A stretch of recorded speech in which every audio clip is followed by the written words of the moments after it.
કાજલ bulletin ન્યૂઝમાં આપનું હાર્દિક સ્વાગત છે અને હું છું આપની સાથે સાદિક કાજલવાલા।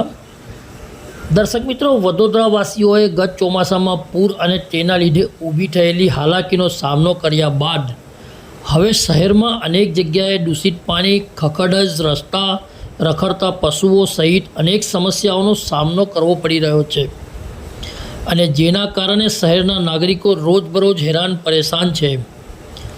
આવી જ એક સમસ્યા વડોદરા શહેરના તાંડલજા વિસ્તારની સામે આવી રહી છે।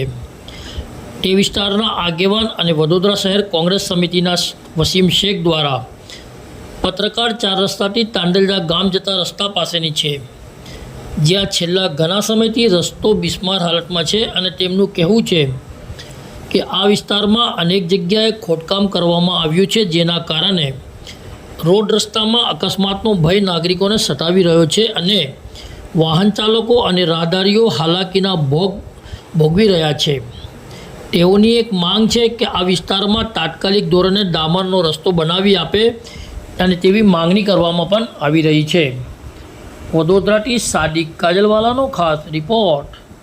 ઓક્સિજન પર છે તાંદલિયાનું રોડ, ઓક્સિજન પર છે ઓક્સિજન પર છે તાંદલિયાનું રોડ, ઓક્સિજન પર છે તાંદલિયાનું રોડ, ઓક્સિજન પર છે તાંદલિયાનું રોડ, ઓક્સિજન પર છે।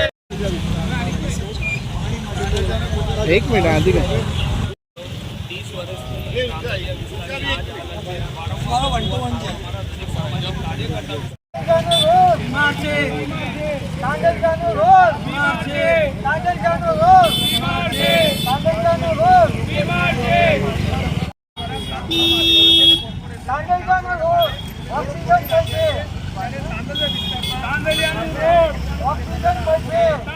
કયો વિસ્તાર છે અને મુખ્યત્વે ઓક્સિજન શા માટે આપવામાં આવ્યું ખાડાને?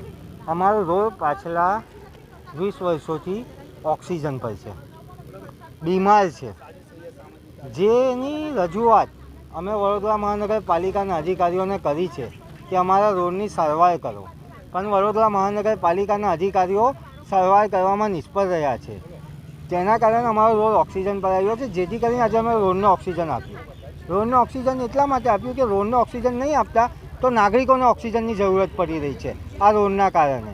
અને વરસાદની ઋતુમાં તો રોડ વેન્ટિલેટર પર આવે છે અને 20 દિવસના અંદર વરસાદ આવવાનો છે।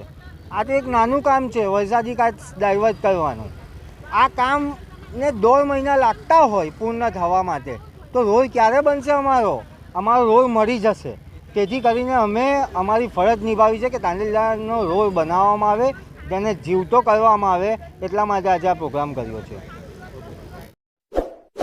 इस वीडियो को लाइक करें, हमारे चैनल को सब्सक्राइब कर बेल आइकन जरूर प्रेस करें